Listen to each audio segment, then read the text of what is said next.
సామాజిక ఉద్యమ మహనీయుడిగా పేరుగాంచినటువంటి పూలే జయంతోత్సవాన్ని మనం జరుపుకోవడం చాలా గొప్ప విషయం అని చెప్పి ఈ సందర్భంగా మనం భావించాలి. ఎందుకు పూలే జయంతోత్సవాన్ని జరుపుకోవాలి అని అంటే, ఈ భారతదేశ సమాజంలో కొద్దిమందికి మాత్రమే స్వేచ్ఛా స్వాతంత్ర్యాలతో జీవించేటువంటి హక్కులు ఉన్నాయి. 90% ఉన్నటువంటి ప్రజానీకానికి ఈ దేశంలో అలాంటి హక్కులు ఆ రోజుల్లో లేవు. ఆ లేని సందర్భంలో ఈ సమాజం అందరిది, ఈ భూమి అందరిది, ఈయన సంపద అందరిది, వివక్షత లేనిటువంటి సమాజ నిర్మాణం కోసం ఆ రోజుల్లో పోరాటం చేసినటువంటి మొదటి నాయకుడు పూలే గారు.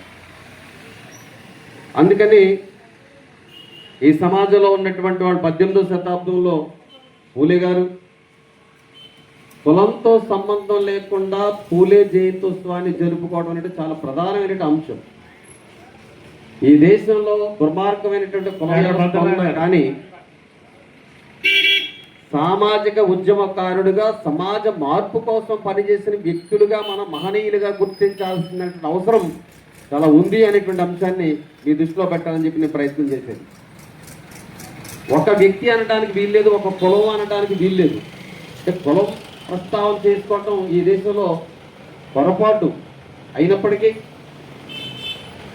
మొదటి సామాజిక ఉద్యమకారుడిగా పూలే గారు ఉన్నారు. ఈ దేశంలో ముందుగా ఒక సామాజిక ఉద్యమాన్ని ప్రారంభించినటువంటి క్రీస్తు పూర్వం గౌతమ బుద్ధుడున్నాడు. 16వ శతాబ్దంలో యోగి వేమన గారు ఉన్నారు. 18వ శతాబ్దంలో పూలే గారు ఉన్నారు. 20వ శతాబ్దంలో తమిళనాడులో ఉద్యమాన్ని చేసినటువంటి పెరియార్ గారు ఉన్నారు. అదే 20వ శతాబ్దంలో వీళ్ళందరి ఉద్యమాలను తీసుకొని ఈ భారతదేశానికి పెద్ద ఉద్యమాన్ని తీసుకొచ్చి ఒక రాజ్యాంగ నిర్మాతగా ఉన్నటువంటి మహాప్రపంచ మేధావి డాక్టర్ అంబేద్కర్ ఉన్నారు. వీళ్ళందరూ వేరు వేరు సామాజిక వర్గ కులాలకు సంబంధించినటువంటి వాళ్ళు అయినను వాళ్ళు కుల పోరాటాలు చేయలేదు. జ్యోతిరావు పూలే గారు అదేవిధంగా బాల్యంలోనే వివాహాలు చేసుకుని వితంతులైన వారికి పునర్వివాహం చేయడానికి కూడా మొట్టమొదటిగా గుర్తించిన మహానుభావులు మన జ్యోతిరావు పూలే గారు. అదేవిధంగా